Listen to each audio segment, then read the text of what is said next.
panel discussion, and it's going to be chaired by Viljo Wilding, who's sat here. And I just want to talk about Viljo for a second, if I may. It must be 6 years ago when I first met Viljo, and what was then a young person trying to find their way with ADHD, but demonstrating great skills and great passion for our work. And steps onto this stage today as a very key person that's helped ADHD Europe along its way, especially with technology, is a cornerstone of Andrea's work with ADDISS, and is also a senior communications officer at the House of Commons. That should not be understated. For a person with ADHD to get that level of achievement, and I met Viljo last year at the Labour Party conference, where you were in your element.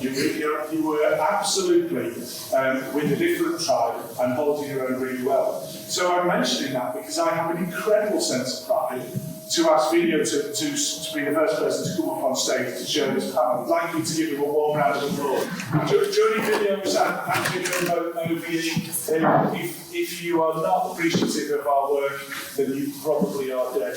Andrea is an incredible stalwart for ADHD, a champion for change, and hugely respected across the globe for our work with ADHD. Andrea, please come up to the stage. Professor Toni Ramos is spoken of around the world of ADHD in the UK and beyond as learned, as passionate, as pragmatic in the world of psychiatry. And you don't often get those words mentioned very much about psychiatry. Passionate, empathetic, and understanding things. Hailing from Spain and the University of Barcelona. So you're very, very welcome onto this stage. There's a lot of lived experience already on the stage for this session, but if Alison can join us as well, work with Alison. You've got such a wealth of knowledge, and you're going to do that again without a doubt. Then to bring in the alternative discipline, really, psychiatry and psychology. Not often common bedfellows, not often comfortable together, yet serving a similar purpose in a lot of the work that we do. Professor Jason Holford, who heads up, there's a lot of leads going on today, can I just say? There's a lot of leads. Heads up the School of Psychology at the University, and is a former president of the ESO, and is former chair of the UK Association for the Study of Obesity. So Jason, if you come up to the stage, well, thank you, Phil, for that. Probably the best introduction I've ever been given, which is sending me all sorts of forms off script. But anyway, we'll stick to the script. Yes, exactly. I think it's really, thank you all for joining us today. Obviously, as Phil has said, it's great to have so much experience, both personal and professional, on the stage with you today. Andrea, I'm going to start with you. Can you share your personal experience of how ADHD and obesity has impacted your journey? First of all, can I just say something else unrelated to that? Okay. Toni. It's hard to hear. Toni, do you remember the last time we sat together on the stage? Yeah. Where was it? Maybe it was in Budapest. No. Where? Madrid. In Madrid? Really? Madrid? 20 years ago? Oh, yeah, the first time. Yeah. Do you remember? You interviewed me. You interviewed me on stage. Remember? Yeah, so we go back a long way. See, I, like Alison, everything Alison said earlier, can I just say ditto? Because she just like lived my life. But also that long-term memory, that's our superpower, the long-term memory, yeah, not the short-term stuff, yeah. But I didn't prepare, everybody said, we just produced a little, our notes, we just did them now, and somebody else said, I just did them last night. Well, I just did them 5 minutes ago, but they're in my head, they're not on the paper, and I've forgotten them, okay? So you have to forget about those. But yes, this is the thing, growing up as a child, always, a problem with food, not understanding it, and also had a terrible mother who sent me to Weight Watchers when I was like 10 or 11 years old, and going to Weight Watchers and putting on weight rather than losing it, and then being shamed in front of a whole group of adult women, and I couldn't understand why my mother would take a child there and do that to me. And then she put me on flippy slimming pills. I'm in my 60s, so you can imagine when I was 14, that's a long time ago. You've heard the slimming pill called Ponderax, it was called Ponderax. They took it off the market because it was so dangerous. So, but I had it, didn't do anything for me except I was on the toilet a lot. And then, that was just my life. And growing up as an adult. Then when I got pregnant, they said you're eating for two. I took that literally. So I was huge, and I ended up having to have a cesarean because there was no way that baby was going to make its way through the fat. And so it went on. And then it was just basically through children getting diagnosed, eventually discovered I had ADHD. And then it wasn't long after that, I actually had a heart attack in my 30s, okay? And that should have been a red flag. And I can remember I was taking dexamphetamine. And I remember, I think I was being prescribed it privately, I can't remember, it was very cheap at the time, it was like 15p a tablet, and now, the ADHD market, they're just charging a huge amount for it. And I can remember my GP calling me in and she said to me, we don't prescribe slimming pills, I'm not prescribing this medication for you. And there I am, really obese, and I'm saying to her, does it look like a slimming pill to you? Okay? And then it just got to a point where I ended up in hospital with pancreatitis. I was really ill, nearly died from that as well. And that was just due to, when they took the blood test from me, the blood was yellow. There was so much fat in my blood that they just couldn't even take any readings.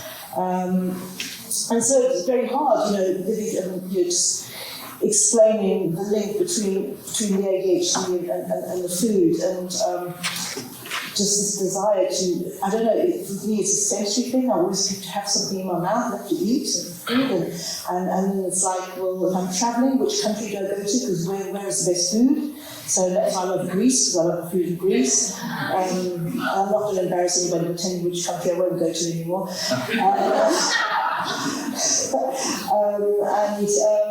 And then it just got to the point after pancreatitis when they just looked at us and said, we're going to do something about your weight, because I was also pre-diabetic. And then I got onto the waiting list to have gastric bypass surgery. So it was in 2011. And then I had to educate the psychologist at the hospital because she really made me cry. You have to do this diet before you come, you have to do this. I said, but I'm dying, I need the weight loss surgery. And you don't understand, I can't do this diet because I can't follow the diet. And then they give you, just before your surgery, they give you, for 4 weeks, you have to go on this 4-week diet. And that I can do, because guess what? After 4 weeks, it's a prize. There's a prize. So you can stick to the diet for 4 weeks because you know you're going to get the surgery. And I had sleep apnea as well. And that was like that was just like the most amazing thing, having the weight loss surgery. And I lost a lot of weight, the diabetes went, everything went. And then of course, I've got ADHD still. So slowly crept back, and it slowly crept back. Oh, and I had all these fantastic clothes, all these really size 12, size 10s. And then I put all the weight on again. I had to pack the clothes up in a bag and put them away for charity, but forgot that I had them put away somewhere because they were all still away to go to charity. Thank God I just did it to charity because now I'm taking Manjaro and I've lost weight again and I found the bags and I can wear the socks again. So, it's thank God for the ADHD, I forgot. So basically, that's the story, and in a nutshell. Now I've been on Manjaro for 12 weeks. And it's brilliant. It doesn't stop me talking, it doesn't stop the ADHD thing, but actually, since being on Manjaro, and I've heard it said before, people with ADHD have said it, that it does help cognitively with Manjaro. I don't know what it does, but it's like a clarity. It gives me a clarity that I didn't have, so I'm really enjoying Manjaro. So that's where I am now. So I'll stop there, because I can talk for 3 days solid. I think we probably could do a conference just you speaking, but we will try not to.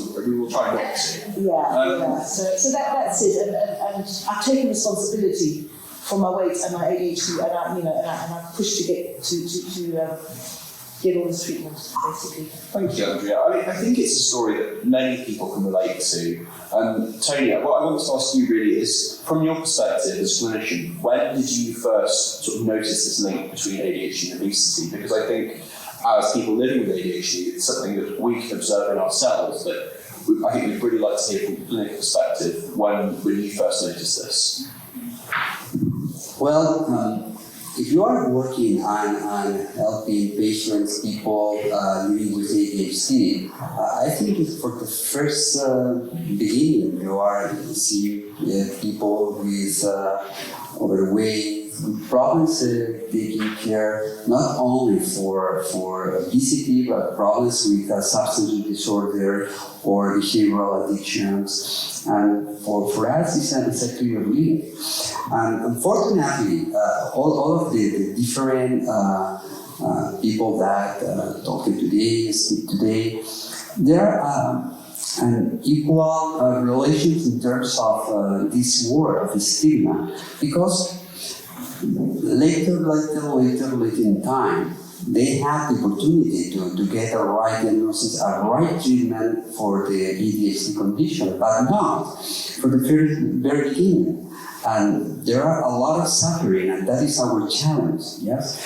To have preventive actions from the very beginning, because ADHD starts early childhood, and that is our possibility to introduce mental health, this idea that we can prevent more difficult situations, but also not only in this case we are talking obesity or diabetes type 2, but later on we can prevent all of these symptoms of depressive symptoms, anxiety, and the burden of people living, because there is some stigma. You said before, Andrea, you asked your doctor, you have these symptoms, you have this condition. No, I didn't take these drugs because these drugs are blah, blah, blah, blah, blah. But the reality is, if we are doing in a right manner with psychological treatments or psychopharmacological treatment, we can prevent all of these situations in a very clear manner. And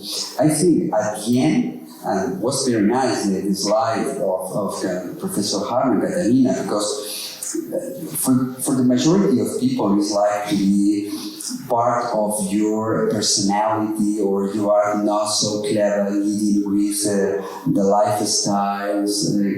No, we know that there are clear links together, and as you said before, with these GLP-1 drugs or Jaro or other drugs, maybe in the next future we will have new opportunities to manage not only for obesity, but also for mood disorders and also for substance use disorder, like, for example, alcohol.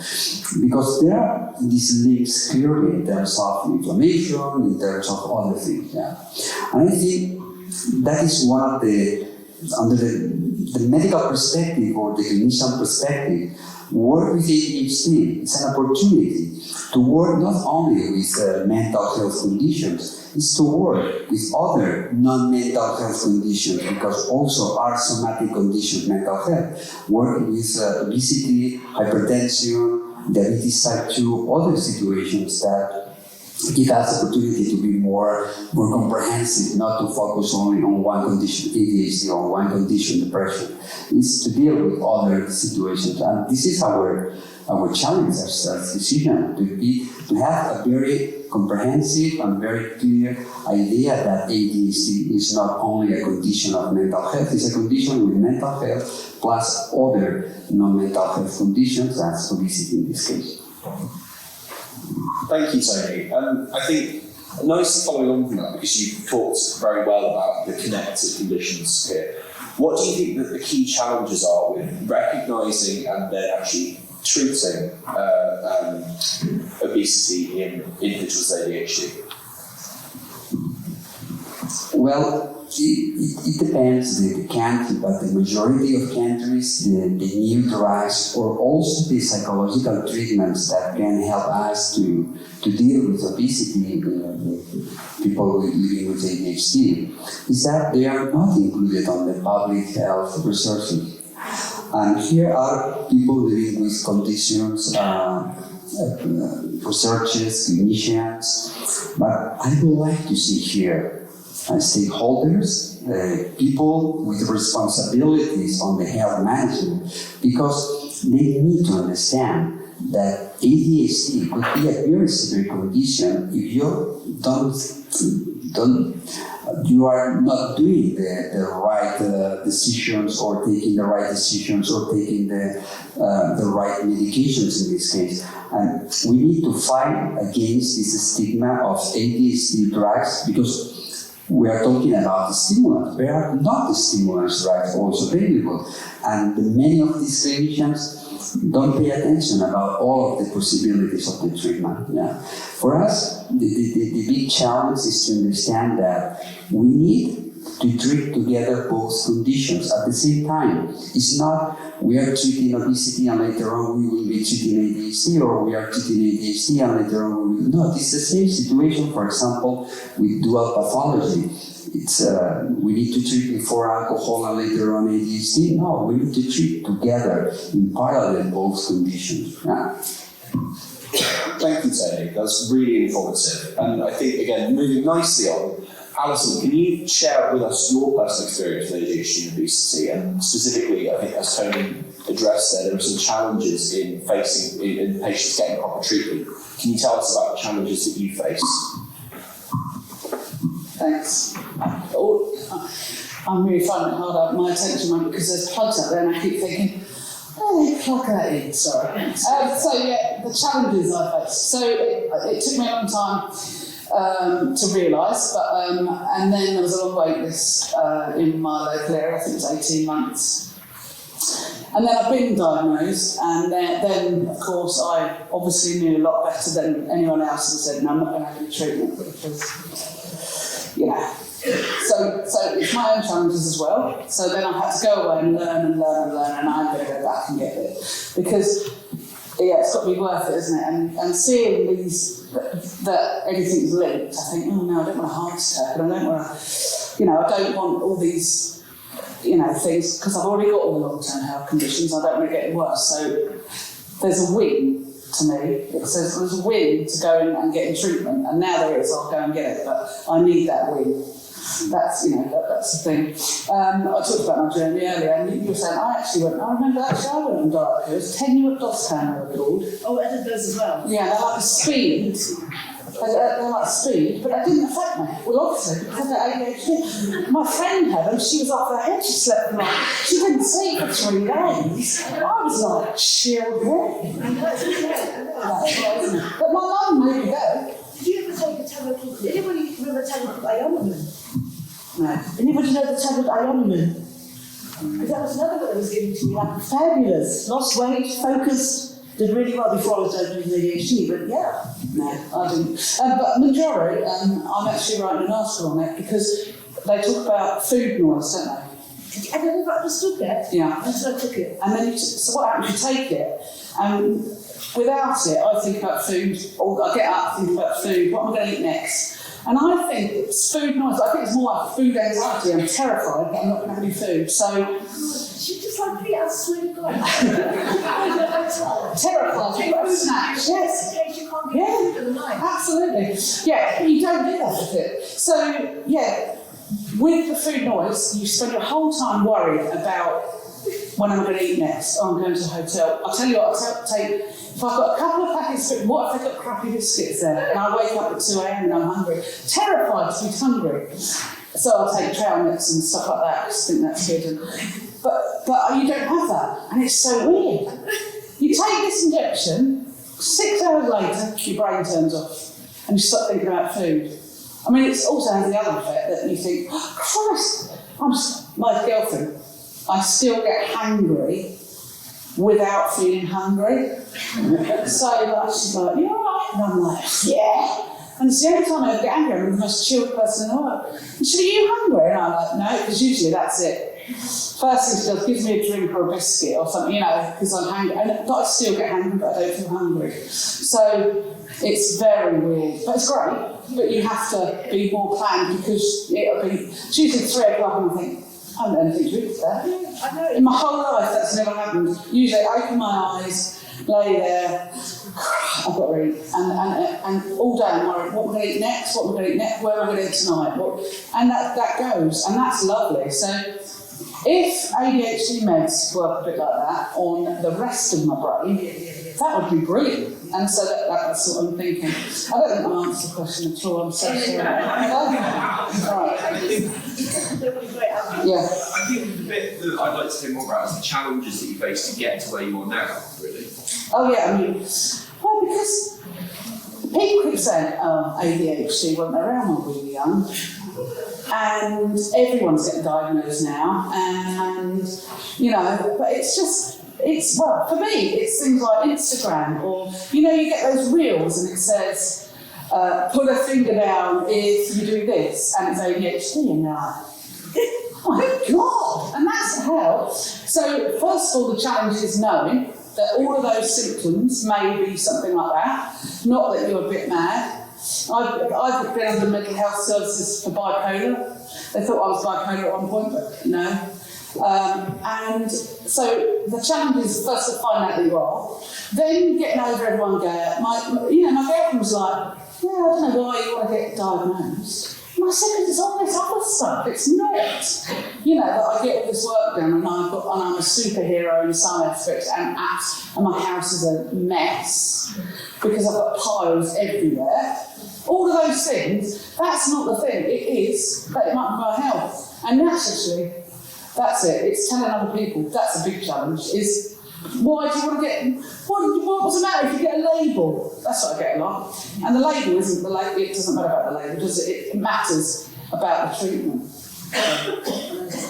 Yeah, and understanding. And you know, when I said to my girlfriend, I'm going to the sink today, it's all about that. You know, like my hypertension. You know, that might not just be because I'm big. It actually might be because of this. And she's like, but it is. It's education, isn't it? Absolutely. Thank you. I'm going to clear the thread and just project.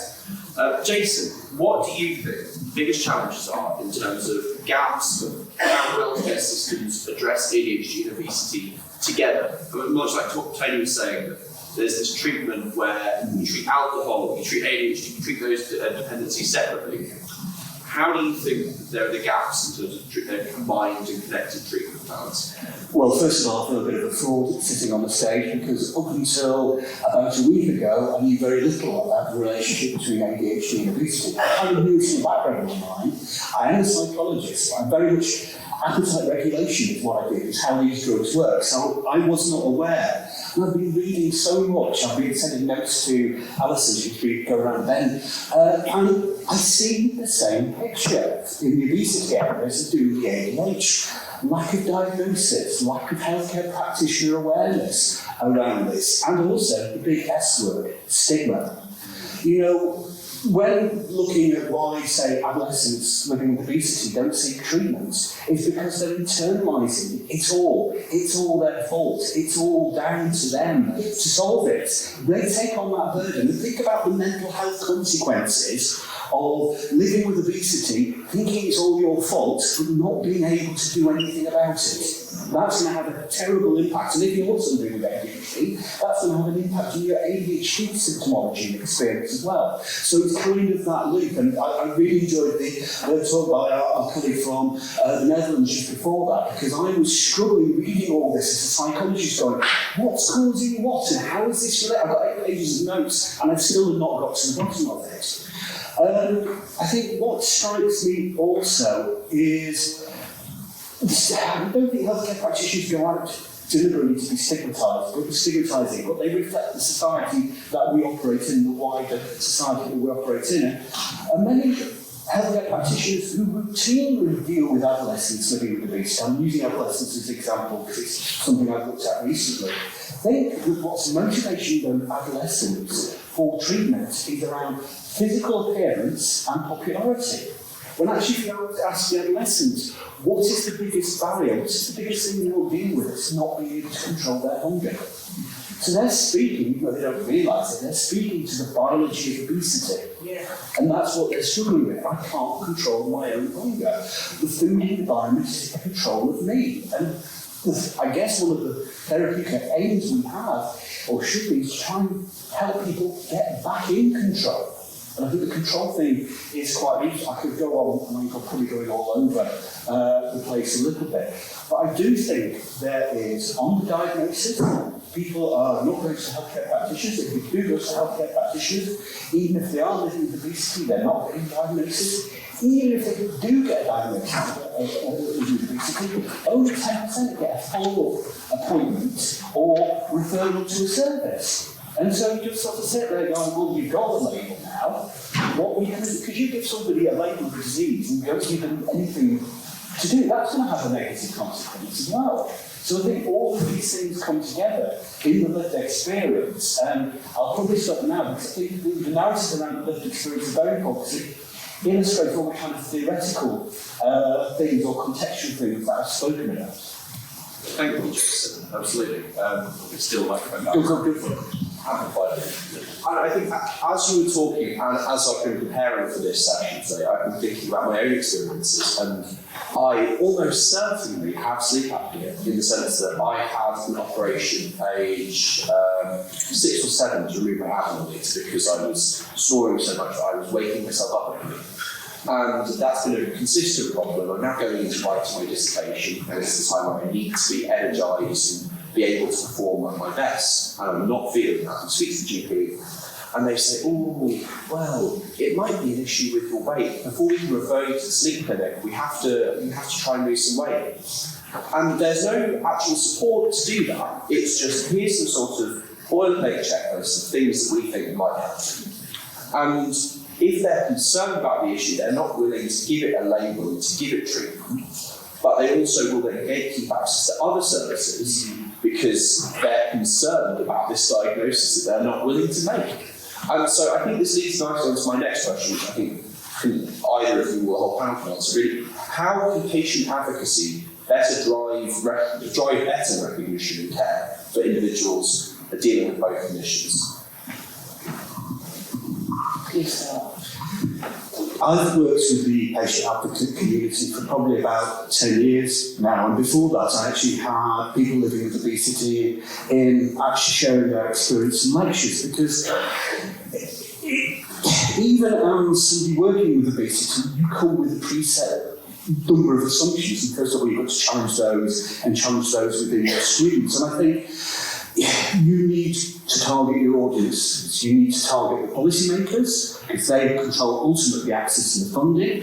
You need to target the healthcare practitioners as well, because you need to work there. You need to work on education. You need to work from the very outset. And that's obviously the issue around stigma, but it's also issues around awareness. It's actually recognising that you might be living with obesity, or you might be living with ADHD as well. So I think there's work there. And I think also, we've got to change, this all operates within a wider society. So we've really got to talk outside of these areas. We've got to communicate to the public at large. And to a certain extent, these things come with generational change a little bit. But I think that you're never going to carry everybody with you when you do these messages. But there are going to be 20% who are going to want to listen, and 60% who are persuadable, and focus on that 60%, and the other 20%, well, whatever. Yeah, as the ECPO, we, on World Obesity Day, which is March the 4th, we went to Brussels and we were invited with EASO, and there was an MEP talking about obesity, and he presented and he used blaming language, blamed, that they need to move more, do more, everything like this. It was quite awful. And then he said, right, now we're going to have someone from ECPO who's going to talk. And that was my colleague Susie, who then told him what it was like to live with obesity and how she'd been bullied, stigmatised, awful story. And actually, we saw him. He was like, oh, I never thought that.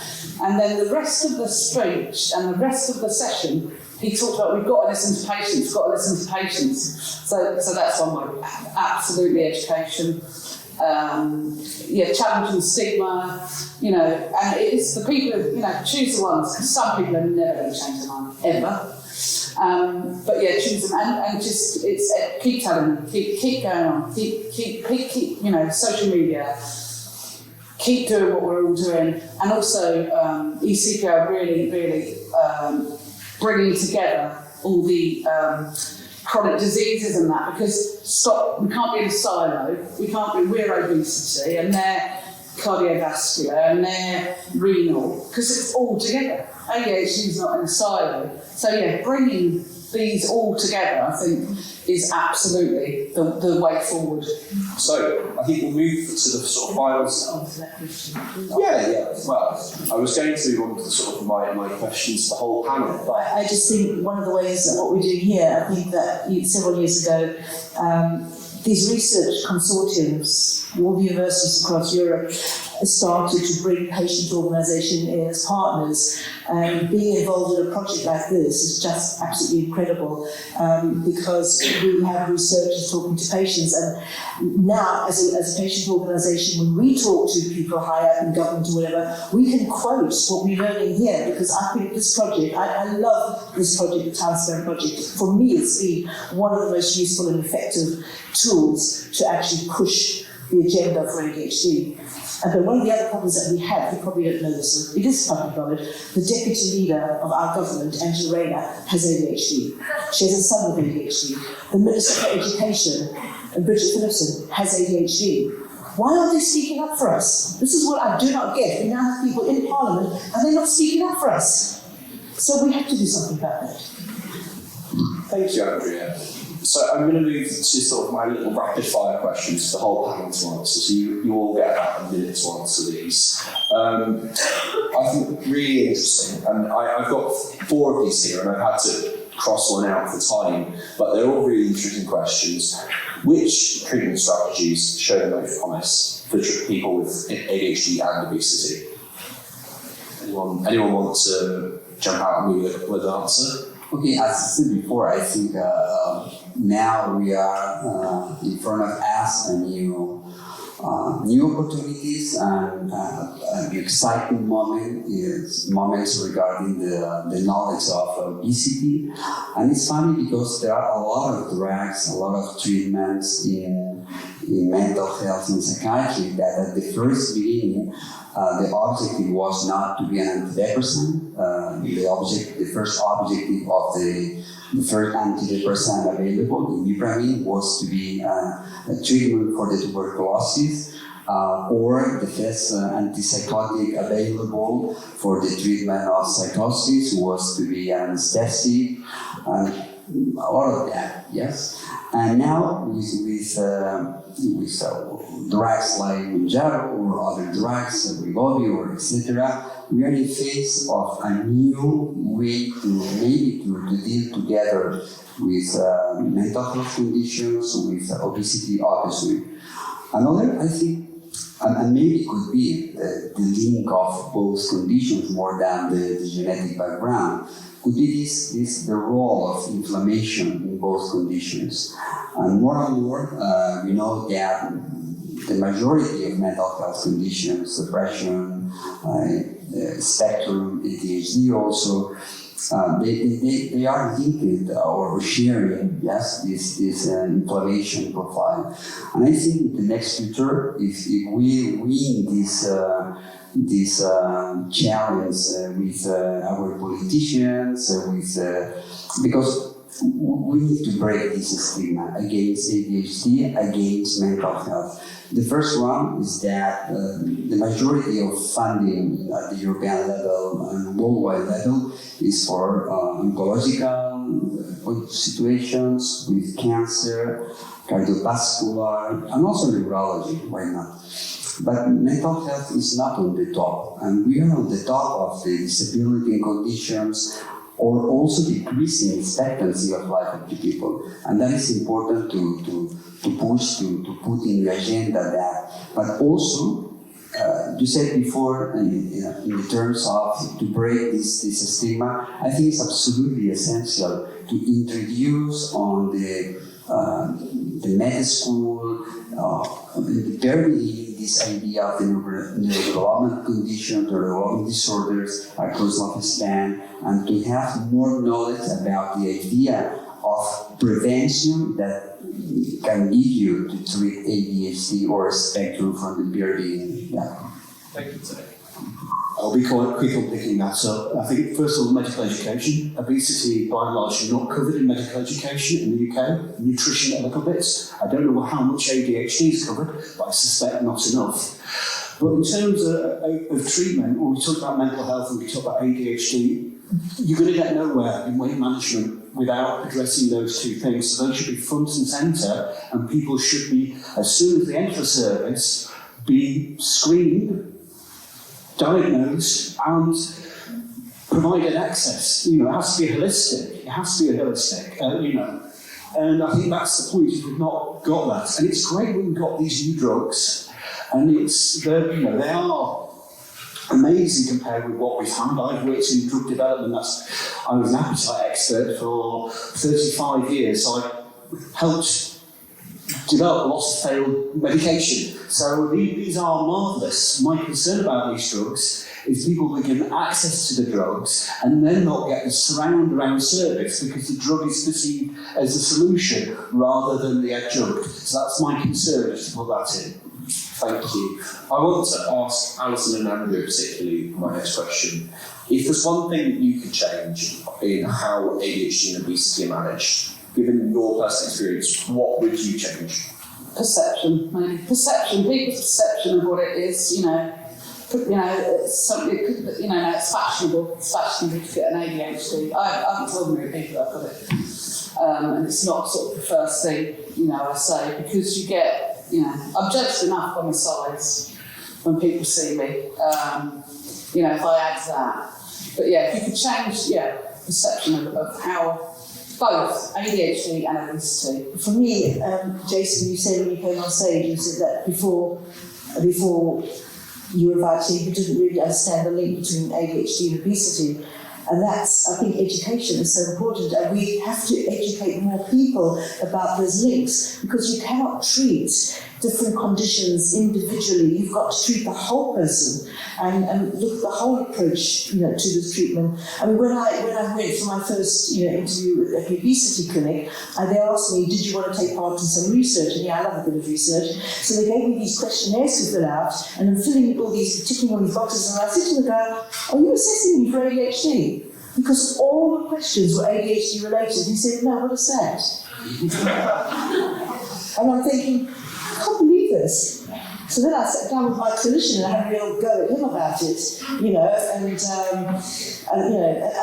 this is it. I mean, if we should be having screening, the obesity clinics should be screening people for ADHD. They really should be, because it's going to affect how you, and also it's going to affect the treatment that you choose. Because personally speaking, I would rather not have gastric bypass surgery. I mean, if this drug if Mandara was available at the time, I would have preferred it, because it does something different to the surgery.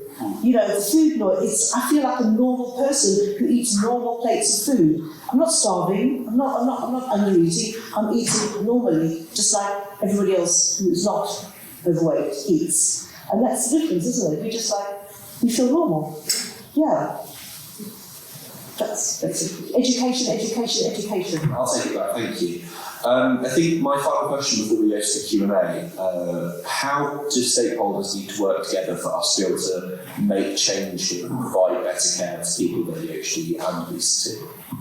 Well, I think now from today we've got representatives of ADHD Europe here, and I think we need to have a conversation with them, because I think your organisation is a national, international, European. I think the connection between your organisation and ADHD Europe, we have the president and vice president here, and let's talk about how we can work together to raise this at a European level. Those connections are very, very important. So and that's one of the great reasons being here today is meeting up and doing this. Let me to share also our experience, because at the Viljo Hospital in Barcelona, we're working together in more intensive way the professionals on obesity and also professionals on mental health, and specifically on ADHD. And one of the very beginning of this very close relationship was this project, because it gave us the opportunity to share in common these webinars that we are sharing together, both organizations, and also to develop. At the very beginning of this project,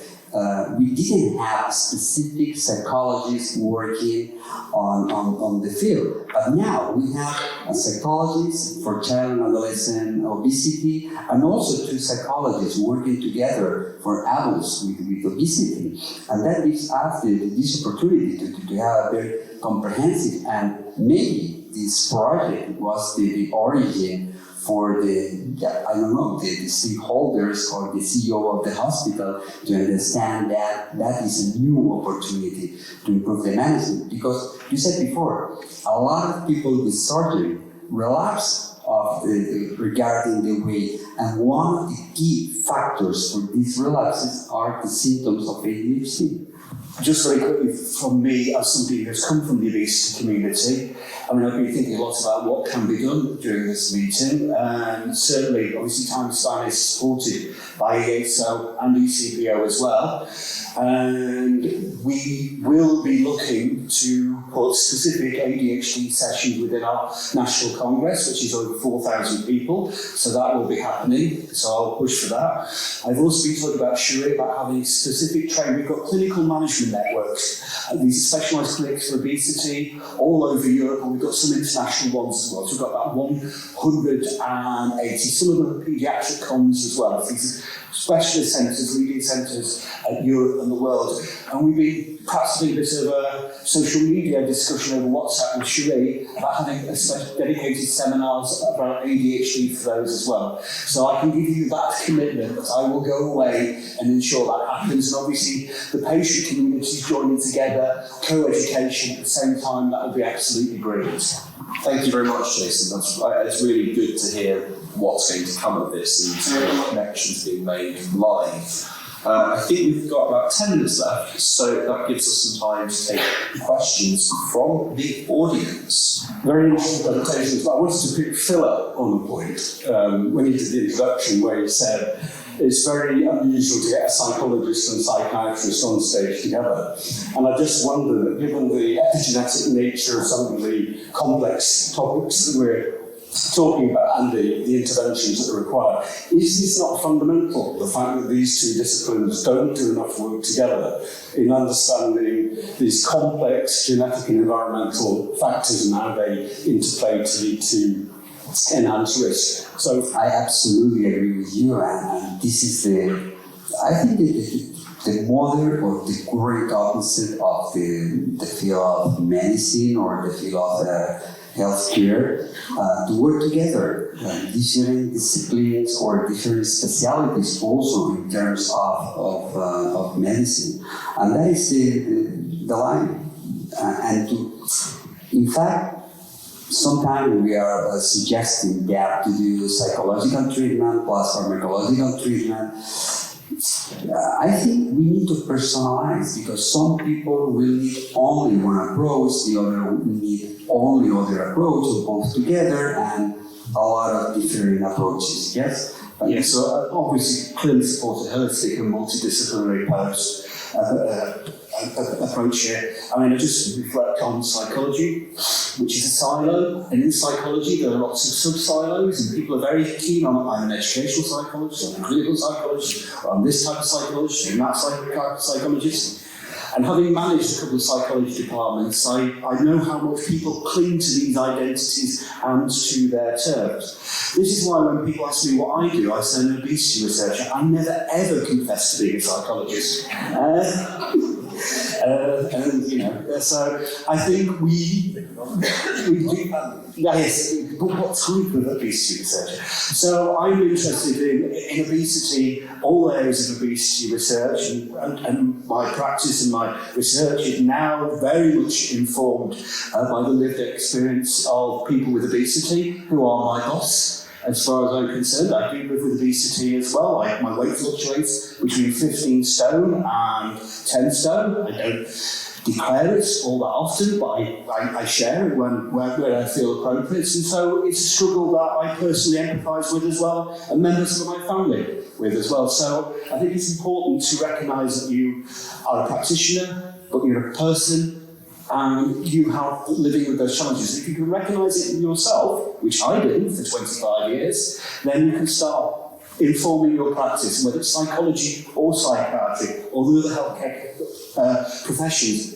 If you've got the patient at the centre of your practice and their lived experience, it should naturally lead to better outcomes. Thank you. I think we've got time for one more question. Speaking of silos, I think part of the problem is that we have everybody working in isolation. We don't have enough people who are working together. I am a multi-agency practitioner, although I'm mostly known for my work on ADHD. And I'm sat there and I'm like, yeah, because ADHD is a condition of dysregulation. And we're talking about food dysregulation, appetite dysregulation. And then I'm thinking, oh, I work for Warwick Medical School as part of patient experience. So please can we make sure Warwick get invited to a multidisciplinary discussion on all of these things, and we definitely need to talk. And can we reach out to other disciplines that work alongside our own discipline to actually see who knows what? Can that be something that comes from today? How do you break down this problem we have? But if you walk into a GP surgery and you say, I'd like an appointment please, what do you want it for? One thing, one silo. And at the end of the day, that's part of the problem. So I don't know how we break that down, but maybe we can, together. So thank you for making this all happen today, because it's been brilliant. Thank you. Thank you. Absolutely. Alice, do you want to add anything to that? I think we haven't even run out of time, so thank you everyone very much for listening. Thank you to our panellists for sharing their views. Phil, I'm going to give you this microphone, even though I know you're not going to use it. I'm not going to use it. Good man. Big round of applause for this panel.